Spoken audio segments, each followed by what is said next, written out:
さあ、やってまいりましょう。大胸筋腕立て伏せトレーニング。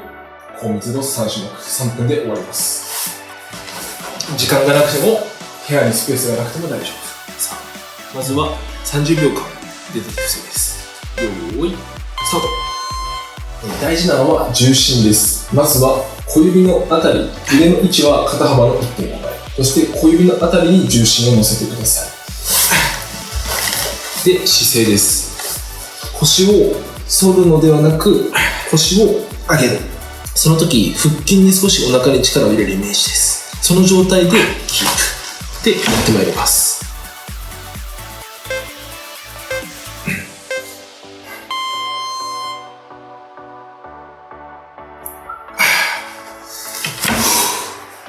15秒休憩。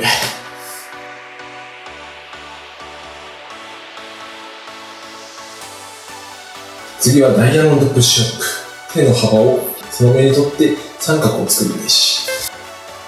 さあ、やっていきます。30秒。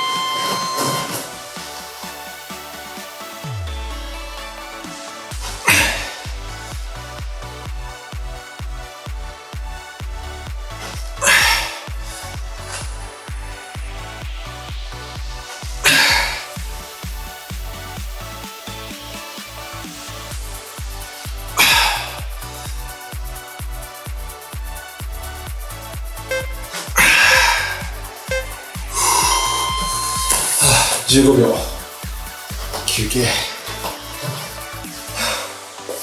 最後は胸の下部、大胸筋下部を鍛えます。手を逆側にして先ほどより少し後ろに持っていく。重心が前のめりになるイメージやっていきましょう。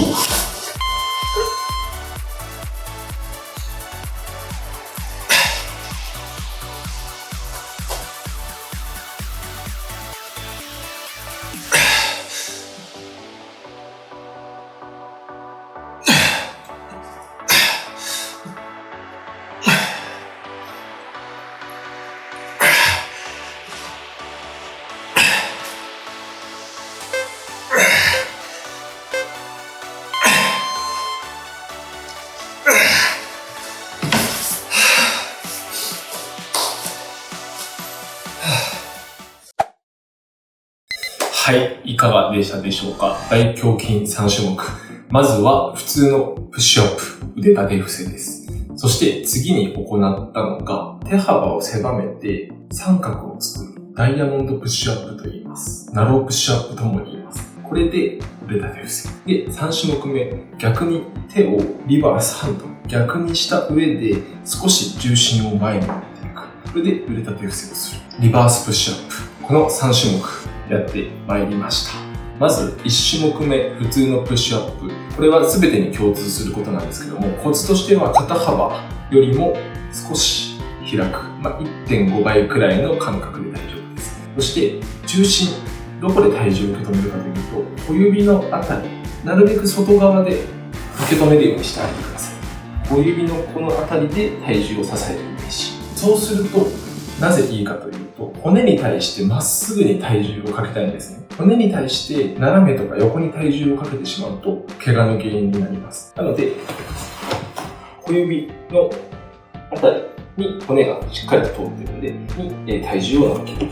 で、体重を乗っけた後に、腕の肘の関節を前に見せてあげてください。今これ分かりますかね？今これ横を向いてるんですけど、互いに肘の関節が内側を向いてます。これを前に持っていく。ひねるイメージ。この状態で腕立て伏せの最初のフォームになります。で、肩甲骨は下げずに盛り上げる。ちょっとその時にお腹をへこませます。お腹に力を入れて、お尻も肩甲骨もちょっと盛り上げる。猫背とまでは言わないですが、少しのけぞるよりかはまっすぐのイメージ。この状態でプッシュアップ。で、プッシュアップするとき、下にいる時間の方が長かったと思います。そうなんです。これ、ゆっくり5秒かけて、1、2、3、4、5下ろす。で、爆発的に戻す。これの繰り返しです。これが、回数はこの時気にしなくて大丈夫です。タイマーを30秒にセットして、タイマーが鳴り切るまで、この1、2、3、4、5、1を繰り返してます。この時意識するのは、辛くなってくるとどうしてもお尻が落ちてきちゃいます。それをなるべくお腹の力を使って戻す。そしてその状態で1、2、3、4、5、1を繰り返します。で、これだいぶ辛いと思います。辛いと思うので、膝をつけてしまっても大丈夫です。その状態でも上半身の動きは変わりません。1、2、3、4、5、1。で、3種目あったんですけど、途中でもうダメだと思ったら、そこでやめるのではなく、膝をついて続きを行いましょう。何でもやりきることが大事です。でもしそれでも難しいと思ったら、もっと、ももまでついてしまって大丈夫です。お腹までついて、1、2、3、4、5、1、2、3、4、5、1を繰り返す。というようなイメージです。そうすることで、大胸筋が締まるイメージ。そして、ここですね。二の腕を太くする。上腕二頭筋だけではなく、ここの上腕三頭筋ですね。